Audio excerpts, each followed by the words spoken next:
Қайырлы күн, құрметті көрермендер.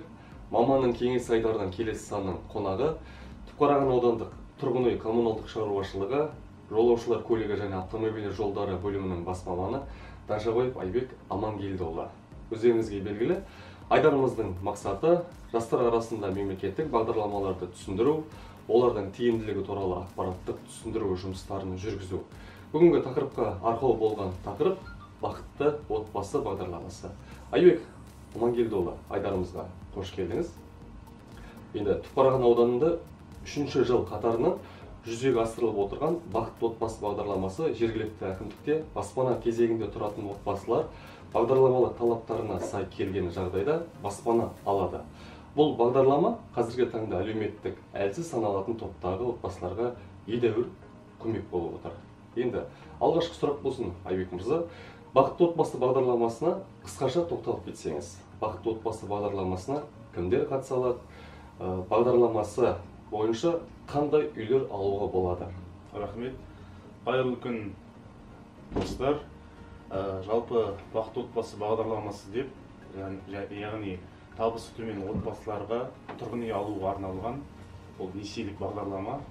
Бақытты отбасы бағдарламасында ол әкімдікте кезекте тұрған отбасылар қатыса, яғни 3 санат бойынша олар көпбалалы отбасылар, толық емес отбасылар және мүгедек баланы тәрбиелеуші отбасылар. Бұл жерде көпбалалы отбасы деп 4 немесе одан да көп баланы тәрбиелеуші отбасы, толық емес отбасы деп баланы я әке, я анасы тәрбиелеуші отбасы. Осы аталған 3 санатты сіз егер әкімдікте кезекте тұрсаңыз, онда осы бақытты отбасы бағдарламасына қатыса аласыз. Жалпы біз бақытты отбасы бағдарламасы 2019 жылдан бері бастау болған болатын. Осы күнге дейін әлі жүргізіліп келеді. Жалпы бақытты отбасы бағдарламасы ол енді қысқаша 2-10-20 деп айтып жатады. Ол 2-10-20 дегеніміз ол 2 жылдық пайызы, 10 дегеніміз алғашқы тұрғын үй алған кезде төлейтін 10% жарнасы, 20 жылға дейін 20 дегеніміз ол несиенің рәсімдеу мерзімі. Жалпы бақытты отбасымен біздің осы Түпқараған ауданы бойынша 10 миллион көлемінде несие алуға болады осы бақытты отбасымен. Ал басқа Астана, Алматы, Ақтау, Атырау қалаларында бұл 15 миллион көлемінде қамтиды. Жалпы бақытты отбасы бойынша ол біріншіден жаңа салынған үйлер, яғни первичный үйлер дейді ғой. Содан алуға болады. Екінші қолданыстағы үйлер немесе осы ауданнан жеке үйлер, жер үйлер осы бақытты отбасымен алуға болады. Несие қалай беріледі? Табыс қалай есептеледі? Біріншіден жағы бақытты отбасыға әкімдікте кезекте тұрған адам. Бастапқыда біз 2019-20 жылдары бағдарлама қатысу үшін біз әкімдіктен осы отбасыларға жолдама берген болатынбыз. Енді бізден келіп жолдама алады, сосын отбасы банкке барып, табысын барып құжаттар жинақтап, сол жерден банк келісім алады. Қазір енді карантинге байланысты, қазіргі цифрландыруға байланысты барлығы онлайн режимде өтіп кетті. Бұл ешқайда бармай-ақ үйден отбасы банктың сайтына кіріп өтініш қалдырады. Ары қарай банктың бөлімшелері өздері хабарласып, қандай құжат жинау керек екендігін өздері түсіндіреді. Жалпы енді қысқаша түсіндіріп кетейін, қандай құжат жинау керек екенін. Енді біріншіден ол әкімдікте кезекте тұру керек, ол міндетті түрде. Екіншіден мысалы көпбалалы отбасы болса, балалардың туу куәліктері, өзінің куәліктері және некеде тұрған болса, неке куәліктері, сонымен қоса соңғы 6 айда үйіне кіретін кіріс көзі, ол міндетті түрде болып табылады. Егер осы кіріс көзі жұмыс жасамайтын болса, онда ол бағдарламаға қатыса алмайды. Бұл енді несиелендіру бағдарламасы болғандықтан отбасыға бір тұрақты кіретін табыс көзі болу керек. Яғни табыс көзі қандай болу керек деген тоқталып кетейін. Жалпы республикалық бюджет заңына белгіленген әрбір отбасы мүшесіне 3/1 еселенген мөлшерден асып кетпеу керек. Осы 2021 жылы жалпы ең төмен күнкөріс деңгейі, ең төмен күнкөріс мөлшері бұл 34.302 теңгені құрады.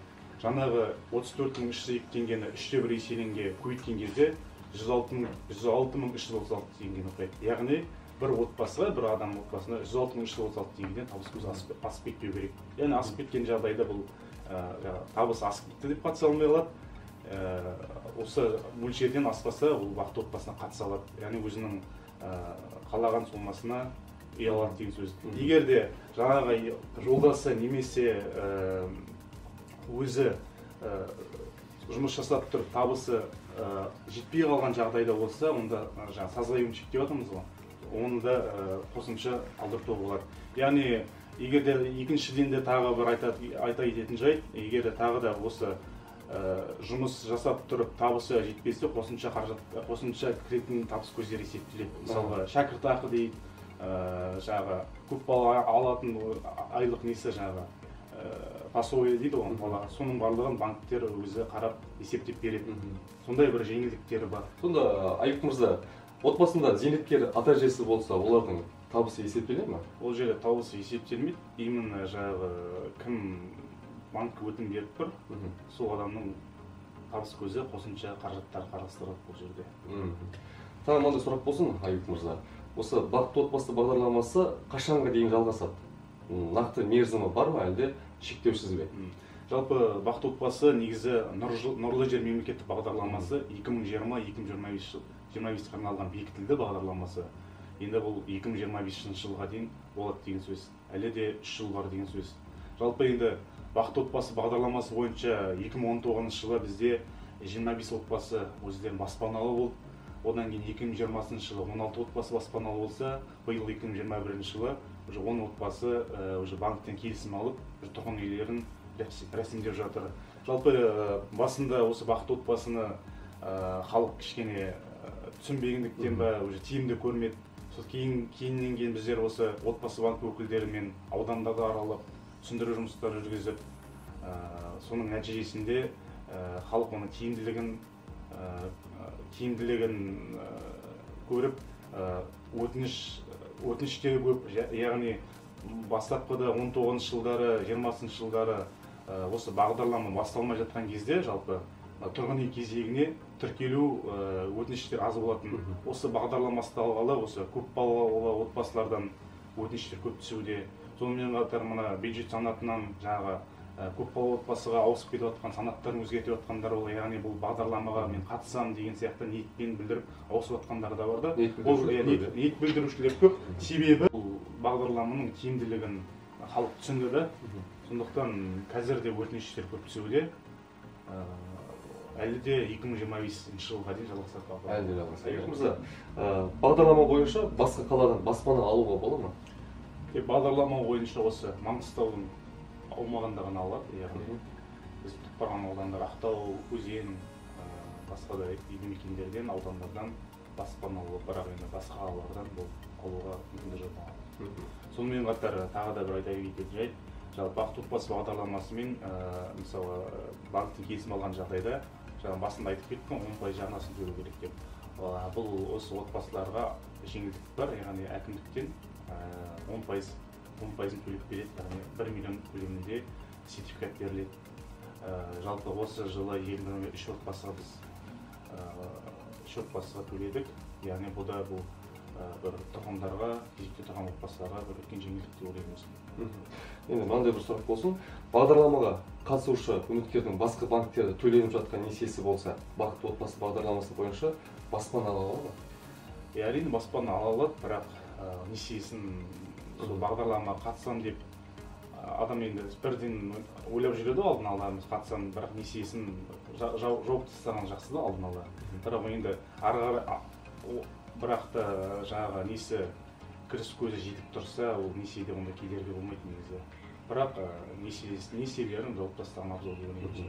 Жалпы бақытты отбасы бағдарламасы бойынша баспана алғанда құйған алғашқы жарна банк тек ала ма, әлде несие сомасына есептеледі? Бұл жаңағы өз тұрғанның өзінің шотына ғой, төлем соған түсіп алғашқы жарнасы. Енді ары қарай оны банктың қызметкерлері несие рәсімдеп жатқан кезде толыққанды түсіндіріп береді, қалай төлеу керек, қалай не істеу керек, ары қарай банктың. Айбек Амангелдіұлы бағдарлама туралы нақты түсінік беріп, жастарды құлағдар еттік деп есептейміз. Кеңесіңізге үлкен рахмет. Келесі маманның кеңесіне кездескенше аман сау болайық достар.